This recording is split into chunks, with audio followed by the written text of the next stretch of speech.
Guys, अक्सर हम जब भी नहाने के साबुन की चर्चा करते हैं तो हमारे दिमाग में डेटोल का नाम जरूर आता है। और आए भी क्यों ना, डेटोल इस वक्त इंडिया में नंबर 1 सोप ब्रांड है। दरअसल इसके पीछे की वजह यह है कि डेटोल के ज्यादातर एड्स में एक लेडी को मां के रोल में बताया जाता है, क्योंकि डेटोल जानता है कि घर में साबुन कौन सा हो, यह फैसला घर में एक मां ही करती है। और एक मां को अपने बच्चे की हेल्थ की चिंता बहुत ज्यादा होती है और इसीलिए डेटोल अपनी एड में जर्म्स, बैक्टीरिया और बीमारियों जैसे शब्द का इस्तेमाल भी करता है। इसके अलावा दूसरा सबसे बड़ा कारण यह है कि पिछले 90 सालों में डेटोल का लोगो, एंटीसेप्टिक कलर, स्मेल और पानी में डालने के बाद क्लाउडिंग इफेक्ट सेम ही है, जिस वजह से इंडिया की हर जनरेशन डेटोल से जुड़ती चली गई।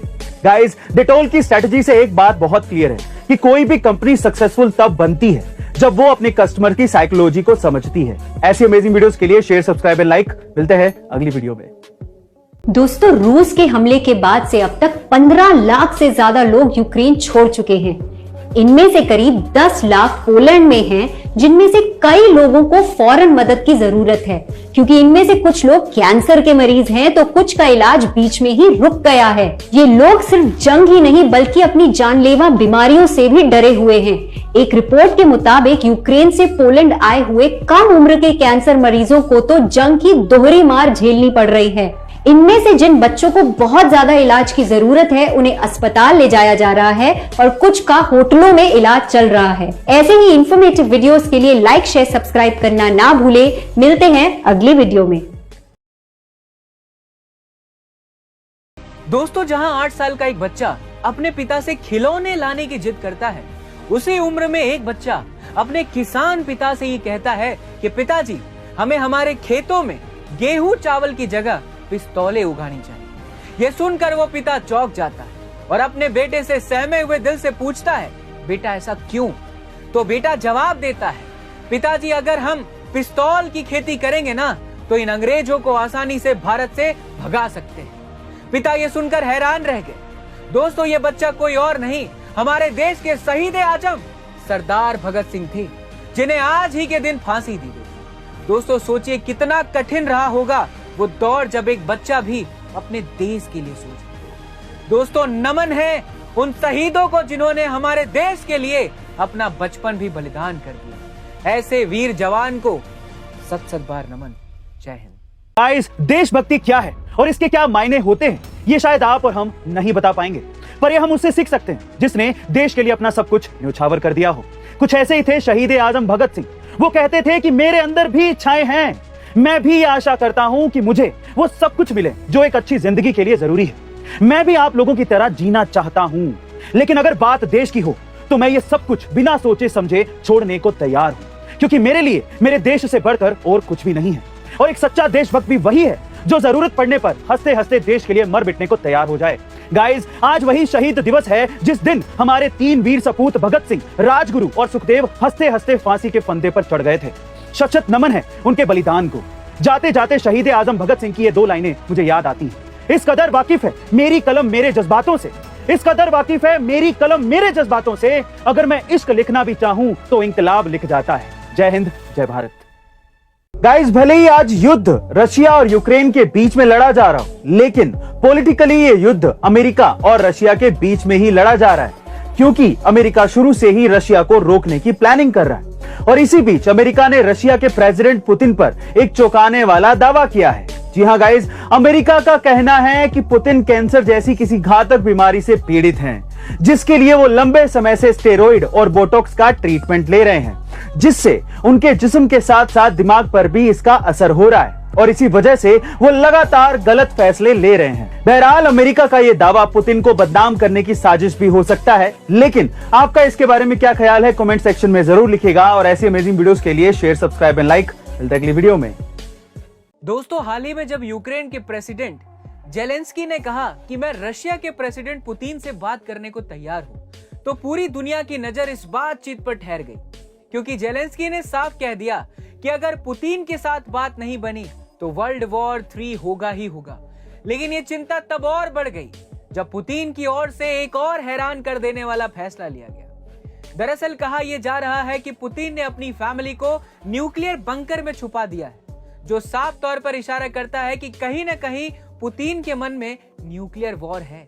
यानी कि वो इस बारे में सोच रहे हैं, और अगर ऐसा हुआ तो तबाही निश्चित है। दोस्तों, आपको क्या लगता है, पुतिन ऐसा करेंगे या नहीं?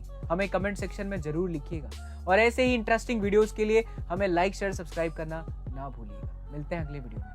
हमें अब क्या गिराएंगी ये छोटी मोटी मुश्किलें, हमने तो चलना भी ठोकरों से सीखा है। कुछ इसी तरह का जज्बा है उत्तराखंड के प्रदीप मेहरा का, जो महज 19 साल का है। दरअसल प्रदीप का एक वीडियो सोशल मीडिया पर वायरल हो रहा है, जिसे फिल्म मेकर विनोद कापड़ी ने बनाया है। इस वीडियो में प्रदीप ने अपने कंधे पर बैग टांगा हुआ है और वो सड़क पर तेजी से दौड़ रहा है।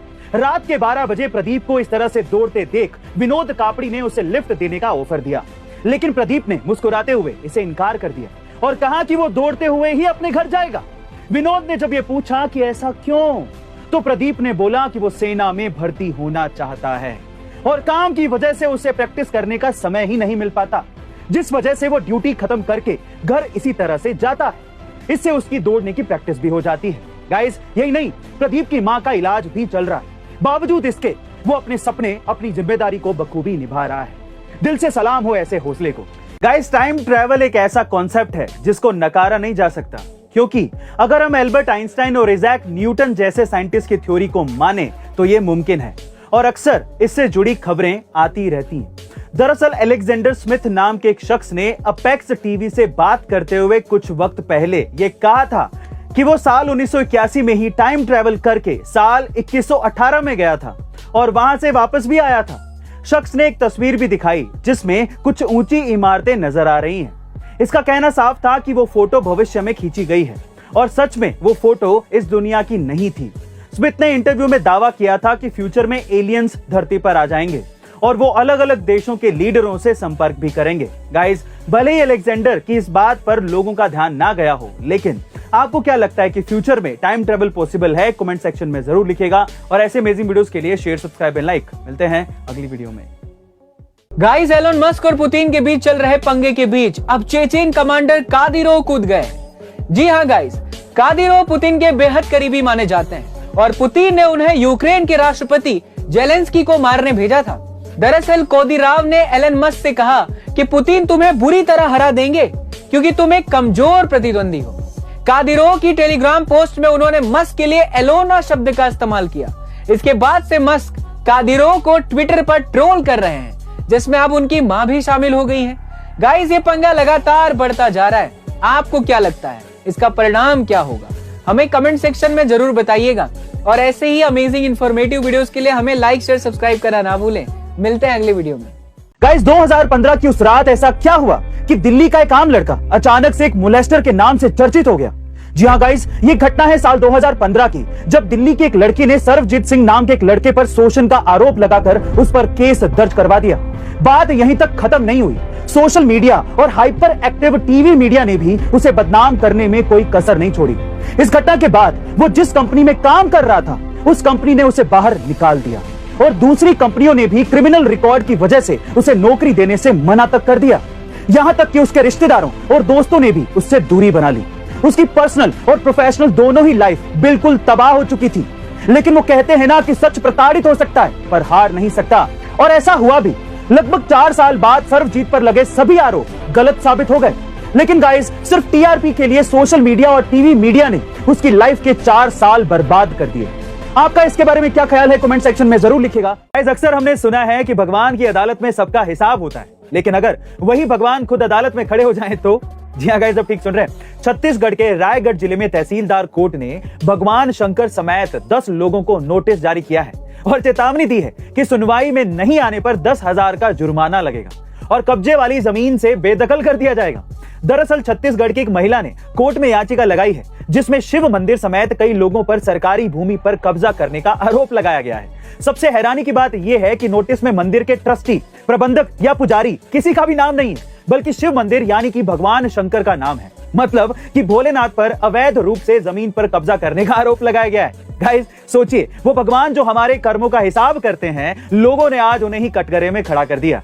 आपका इस बारे में क्या ख्याल है? कमेंट सेक्शन में जरूर लिखिएगा, और ऐसे अमेजिंग वीडियोस के लिए शेयर, सब्सक्राइब एंड लाइक। मिलते हैं अगली वीडियो में। मुंबई में रहने वाले एक 13 साल के लड़के का अगले दिन मैथ्स का एग्जाम था। जब बुक ढूंढने गया तो पता लगा कि गलती से उसकी बुक मुंबई में रहने वाले अंकल के घर पे रह गई है। तो उसने पापा को कॉल किया और कहा कि क्या आप किसी लड़के को भिजवा कर बुक मंगवा देंगे। तो पापा ने कहा ये पॉसिबल नहीं है, सब बिजी हैं। तो फिर उसने कहा कि क्यों ना अंकल को कह दें आप कि वो कुरियर करवा दें। तो पापा हंसने लगे कि पहली बात तो सेम डे कोई कुरियर देगा नहीं, और अगर देगा भी तो बहुत ज्यादा चार्ज करेगा जितने में तो तुम बुक खरीद लोगे। तो इसी प्रॉब्लम का सॉल्यूशन उसके दिमाग में आया। उसने सोचा कि क्यों ना एक स्टार्टअप शुरू किया जाए जो कि सेम डे पिकअप करे और सेम डे डिलीवरी करे, और वो भी कम चार्जेस में। 8 महीने की मेहनत के बाद उसने एक कंपनी शुरू की और देखते ही देखते वो कंपनी करोड़ों की कंपनी बन गई। Yes, I am talking about papers and parcels, and उस 13 साल के लड़के का नाम है तिलक मेहता। गाइस, यहां सीखने लायक बात यह है कि आइडियाज कभी भी उम्र के मोहताज नहीं होते। दोस्तों, लगता है 2022 का ये पूरा साल टाटा ग्रुप के नाम होने वाला है, क्योंकि इसी साल टाटा ने आईपीएल की स्पॉन्सरशिप ले ली है और अब तो वो टाटा यूपीआई ऐप भी लॉन्च करने वाला है, जिसके बाद पेटीएम, फोन पे, गूगल पे और भारत पे जैसे यूपीआई ऐप के लिए मुश्किल खड़ी हो सकती है। दरअसल टाटा ने अपने इस डिजिटल भुगतान ऐप को टाटा न्यू नाम दिया है और उम्मीद है कि अगले महीने आईपीएल 2022 के दौरान वो अपने डिजिटल ऐप को भी लॉन्च कर देगा।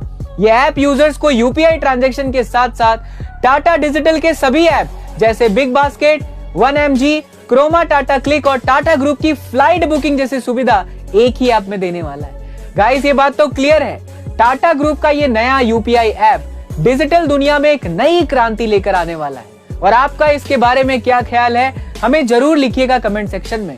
और ऐसे ही अमेजिंग इंफॉर्मेटिव वीडियोस के लिए हमें लाइक, शेयर, सब्सक्राइब करना ना भूलिएगा। मिलते हैं अगले वीडियो में। गाइस, जब भी हम तानाशाही को लेकर बात करते हैं तो सबसे पहले हमारे दिमाग में नॉर्थ कोरिया के सन की तानाशाह किम जोंग उन का ख्याल आता है, और इसी सनकपन की वजह से उनके देश नॉर्थ कोरिया पर सबसे ज्यादा प्रतिबंध लगाए गए थे।